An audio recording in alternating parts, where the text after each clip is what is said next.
Bonjour à toi jeune fan de One Piece, aujourd'hui on se retrouve pour une nouvelle théorie après 9 mois sans vidéo sur la réaction de Luffy à Laugh Tale, c'est parti.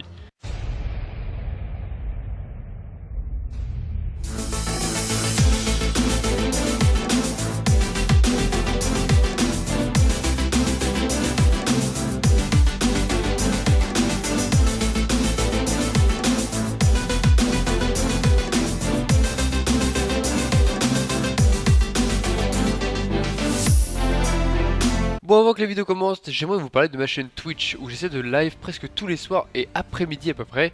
N'hésitez pas à passer, le pseudo est Ygris avec 2 I. On pourrait parler de One Piece ensemble, je fais pas mal de jeux vidéo également, et voilà. Allez, on est parti. La conclusion à laquelle vous arriverez pourrait être différente de celle que nous avons trouvée. C'est ce que Rayleigh a dit à Robin quand elle l'a interrogé sur le siècle oublié. Je me suis toujours demandé ce qu'il pouvait bien vouloir dire. Comment l'histoire peut-elle être différente à la fin?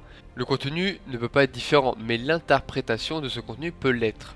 Mais comment les Mugiwara pourraient-ils interpréter l'histoire différemment des pirates de Roger? Après avoir vu certaines parties du voyage de Roger à travers les flashbacks d'Oden, j'ai finalement compris de quoi parlait Rayleigh. L'ambiguïté provient du voyage lui-même et non du contenu. Lorsque Roger est finalement arrivé à Laugh Tale et a appris l'histoire et celle de Joy Boy, il a ri. Bientôt, Luffy trouvera Laugh Tale et apprendra la même histoire que celle dont Roger riait, et il y aura une petite différence, je pense, comme l'a indiqué Rayleigh. Luffy ne rira pas. Étant donné qu'à la fin de l'histoire de Joy Boy, un gouvernement mondial autocratique, oppressant et raciste qui domine la planète a été fondé, il ne serait pas faux de supposer que l'histoire de Joy Boy se termine de façon tragique, du moins pour Joy Boy.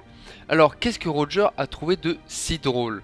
Probablement parce que le résultat de l'histoire a été causé par une erreur stupide, ou parce que l'histoire était si tragique et triste qu'elle est d'à nouveau drôle. Ou peut-être que Joy Boy était si intelligent que même s'il a perdu et est mort, il était assuré que son ennemi allait tomber à long terme. Et c'est de cela que Roger a ri. Nous n'en sommes pas sûrs, mais ce que nous savons, c'est que, quelle que soit l'histoire, un groupe d'autocrates et de tyrans ont été les vainqueurs, et ils sont toujours au pouvoir. Ils oppriment les gens et les nations, et c'est ce que j'appelle le gouvernement mondial. Même si Luffy a hérité du testament de Roger, leurs parcours sont encore assez différents. Roger parcourait les mers, combattait les puissants pirates de son époque, ses rivaux, et les surpassait tous. Nous ne savons pas s'il a libéré des royaumes. C'était un simple aventurier qui aimait se faire des amis partout dans le monde, tandis que Luffy montre un modèle de libération des peuples et des royaumes. Ne vous méprenez pas, je sais que Luffy n'est pas un révolutionnaire et qu'il ne veut pas être un héros. Il est, tout comme Roger, un aventurier, mais il finit toujours par se faire de nouveaux amis sur les îles où il arrive. Des amis qui vivent dans des conditions horribles, opprimés par les ennemis. Luffy les aide toujours et fait tomber ses tyrans pour eux, non pas parce qu'il pense que c'est son travail, mais parce qu'il connaît et ressent, grâce à ses énormes capacités empathiques, leurs douleurs et leurs souffrances. Autant il veut lui-même être libre, autant il déteste voir ses amis ne pas être libres. Il veut qu'ils aient la même liberté que lui.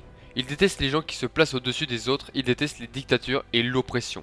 On pourrait dire qu'il déteste l'oppression autant qu'il aime la viande, mais parce que son voyage lui a permis d'entrer en contact avec toutes sortes de souffrances et d'oppression, il a compris à quel point le monde peut être sombre et misérable. Chaque fois qu'il combat un ennemi, il se met encore plus en colère que les anciens combats. Je pense, par exemple, à ce qu'il a dit à Doflamingo. Vous essayez toujours de tout étrangler entre vos mains et de tout manipuler, et j'ai l'impression d'étouffer. Ce qui décrit le mieux ce que la tyrannie et l'oppression peuvent provoquer. Il ne pense pas à l'injustice du monde et essaie activement de le changer. Mais l'oppression de l'esprit le fait suffoquer, alors il fait quelque chose pour y remédier, et donc il leur casse la bouche. Je pense que Roger n'a jamais vécu cela. Il a mené des batailles mortelles contre ses rivaux, par exemple Shiki, mais il est généralement allé sur des îles qui étaient pacifiques. Toutes les îles que Luffy a libérées étaient encore pacifiques lorsque Roger est arrivé. Il s'est amusé, tandis que Luffy a vécu des souffrances incroyables. Je pense par exemple à Impel Down ou à Enies Lobby, etc. Il sait ce qu'est la véritable oppression et ce qu'elle signifie. Autre chose, Barbe Blanche a dit que quelqu'un apparaîtrait en portant des siècles d'histoire sur son dos et en défiant le monde dans un combat. J'ai toujours pensé que Luffy ne pouvait pas être quelqu'un qui porte des siècles d'histoire sur son dos. Il ne se soucie pas de l'histoire, c'est trop politique. Il ne s'est jamais soucié, contrairement à d'autres dits du siècle oublié ou de son initiale dit. Alors, connaissant la douleur, Luffy ne rira pas de l'histoire. Il sera indigné, il sera comme je suis en colère, allons leur botter le cul. Sinon, il ne serait pas intéressé à faire tomber le gouvernement mondial, car il n'est pas idéaliste. Et d'ailleurs, le gouvernement mondial ne fait pas trop chier Luffy pour l'instant. Cette indignation et cette envie de libérer ses amis le poussera à faire ce qu'il doit faire, tout comme cela l'a poussé dans tous ses autres arc. C'est pourquoi je pense que Luffy ne se moquera pas de Laugh Tale et de Joy Boy, et je pense que c'est la différence dont parlait Rayleigh, une différence qui va vraiment faire la différence avec l'histoire de Roger. Luffy est beaucoup comparé à Roger depuis le début de l'histoire, mais ce n'est pas pour autant qu'il faut dire que Luffy est pareil à 100% que Roger. Bon voilà les gars, c'est tout pour cette théorie. Si elle t'a plu, n'hésite pas à t'abonner, laisser un petit like et comme je l'ai dit juste avant, à passer sur la chaîne Twitch et à me follow, ça me fait super plaisir. On va parler de One Piece, tout ça. Et je te dis à la fois prochaine sur la chaîne du grand Itolusan. À la prochaine.